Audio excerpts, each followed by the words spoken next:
Mr. Elizondo, does any branch of the United States government or defense contractors possess technology? Sir, there's documentation that I believe was submitted for the record that was approved for release by the U.S. Pentagon, by the Department of Defense Office of Pre-Publication Security Review, and it states one of the reasons why my predecessor program, OSAP, was trying to collect material of unknown origin. Was it successfully collected? It was not. What happened is that there was an aerospace contract company that requested to divest itself of the material that was collected in the 1950s. Right. Unfortunately, that didn't actually occur. So let's dive into that. That's the Bigelow Aerospace, correct? So yes, sir. There was a journalist, Christopher Sharp, who said that there was a transfer between Lockheed Martin, Bigelow Aerospace, and the CIA allegedly blocked this. Can you describe that? What I can say is that it was blocked. Why it was blocked, I can only surmise. I was part of some conversations later on with some of those contract personnel where they had told all of us that is accurate. What we required was a memo from the Secretary of the Air Force in order to make that complete, and that never occurred. And so when Secretary Mattis became Secretary of Defense, I decided it would be appropriate for me to try to receive a memo from him as SecDef, as Secretary of Defense, if we could not get a memo from the Secretary of the Air Force to transfer that material. So if that material exists today, who's in possession? Sir, I wouldn't be able to have that conversation in an open hearing. We'd probably have to have that. Okay, my question to you then is, if we were in a secure setting, if we were in a SCIF, would you be able to provide or get access to something, whether it's visuals or material that we could put our hands on, or biologics, that would convince me, that would show me that we have non-human origins? Sir, that decision would not be mine.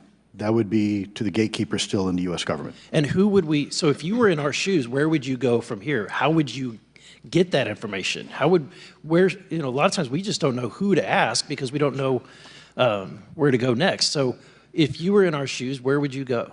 Well, I prefer to answer that question in a closed session. However, we established Aero for that very purpose, and unfortunately, under its previous leadership, it failed.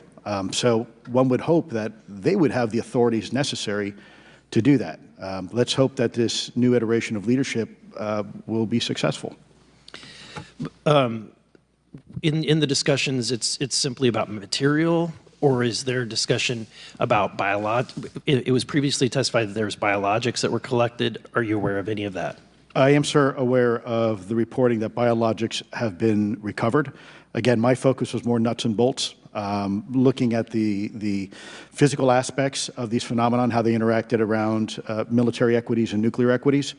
So I'm certainly not a medical expert. I would not be able to probably provide you a whole lot of value in that simply because I don't have the expertise. But was anything described as that we have possession of bodies? Yes, yes. Is it multiple types of creatures, or? Sir, I couldn't answer that. I can tell you anecdotally that it was discussed quite a bit when I was at the Pentagon. The problem is the supposed collection of these biological samples occurred before my time, in fact, before I was even born. And was this part of the Lockheed Martin discussion, or was this the biologics is a completely separate?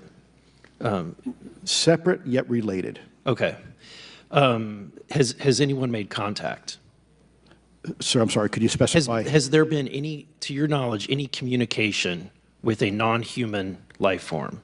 So the term communication is a bit of a trick word because there's verbal communication like we're having now. The problem is you also have nonverbal communication. And so I would say definitively yes, but from a nonverbal meaning, when a Russian reconnaissance aircraft comes into U.S. airspace, we scramble 2 F-22s, and we are certainly communicating intent and capability. I think the same goes with this. We have these things that are being observed over controlled U.S. airspace, and they're not really doing a good job hiding themselves. They're making it pretty obvious they have the ability to even interfere with our nuclear equities and our nuclear readiness. Is the United States government and our contractors, are they pulling technology from this? Or they're reverse engineering this? Sir, as I previously stated, and please forgive me, I am not authorized to discuss specifics about crash retrievals. Again, I signed documentation with the U.S. government. What I can say was, after a very thorough review process by the Pentagon, what I wrote about. And that was my limit, unfortunately, that I was given. Thank you. Yes, sir. Thank you. I would